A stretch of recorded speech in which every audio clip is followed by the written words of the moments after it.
This is the Blairing Out with Eric Blair show. And today we're here at the Bookmarc in beautiful West Hollywood, California for a private signing of the new Johnny Ramone autobiography, Commando. We're here with John Cafiero.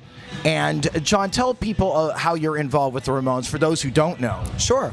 I manage Johnny Ramone's estate, and I manage Dee Dee Ramone's estate, as well as the Ramones generally. And among many other things that I do, aside from business, I also handle a lot of creative endeavors.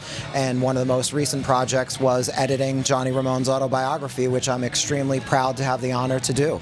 And today we're here at a private book signing here at the Bookmarc in beautiful West Hollywood, California. Yes, absolutely. The people at Bookmarc have been great, and they've got great taste in books, really great selection of art and entertainment culture books here, and I think we're in very good company having Commando here and having our event with Marc Jacobs Bookmarc. Johnny Ramone, who there's so many misnomers about him as a person, and this is all going to put those misnomers to rest. That's a great perception because Johnny was a very multidimensional person, and there were a lot of different facets of his personality that made up who and what he was, and I think that this book really sheds a lot of light on things that people might not have known otherwise.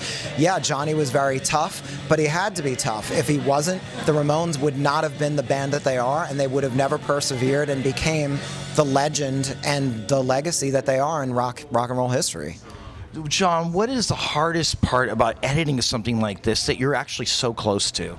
One of the hardest parts about it is that feeling of extreme responsibility, that it would be irresponsible to not ensure that each and every nook and cranny of data, explanation, insight, relevance makes it into the book. So I really agonized with a fine-tooth comb going through miles of material to make sure that everything that did shine a light on something or provided some insight or education into who and what Johnny was and how the Ramones became what they were made it into the book.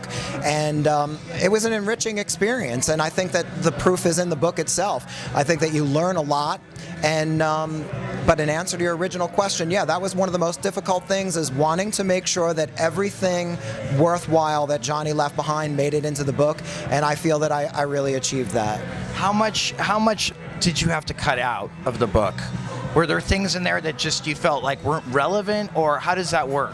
I will say that one of the sections that didn't make it into the book, simply because it would not work in the timeline or the context of anything, was a story that Johnny had told about a couple of stories, and hopefully somewhere down the line that'll make it into some kind of supplemental material. But I really do feel anything and everything that really made up Johnny's story is in there, but the only material that comes to mind that I felt badly that couldn't make it in was Johnny talking about practicing pitches.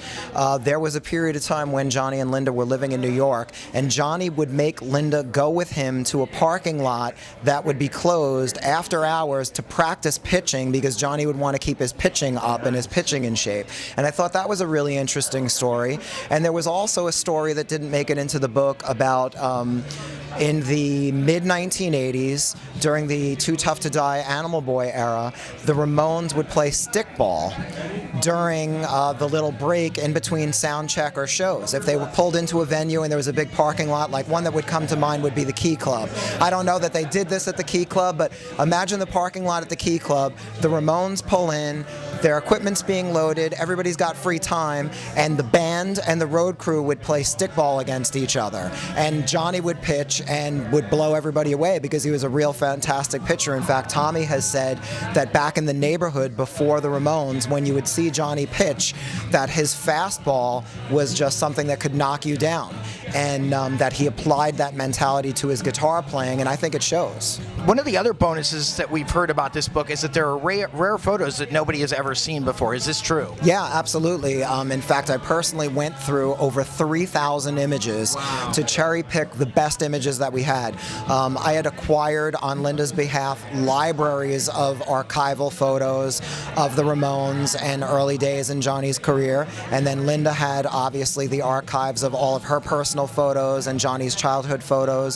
So we took all of that material, had everything professionally scanned, and I personally viewed over 3,000 images, a labor of love, because again, I felt it was my responsibility to make sure that anything and everything that really needed to be in here made it in. And Linda had a lot of faith in me in that I would take this seriously, and which I did, because the subject matter is so close to heart. And for the fans and for Johnny and for Linda and for the Ramones, you know, I made sure that it was all there. So yeah, there's a ton of photos in this book.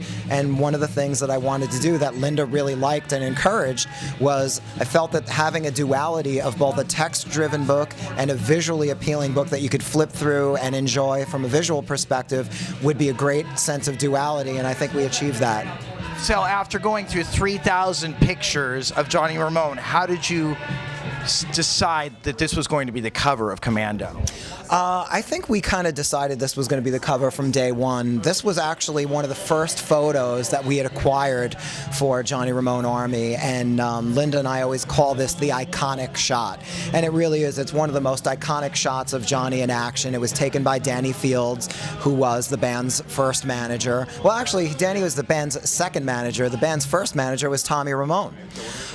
So that's the reason why this is the cover photo. It is just one of the most iconic shots, and I think it's a perfect fit. Blairing Out with Eric Blair Show with John Cafiero at the private book signing for Commando at the Bookmarc in beautiful West Hollywood, California. Peace out. The Blairing Out Show.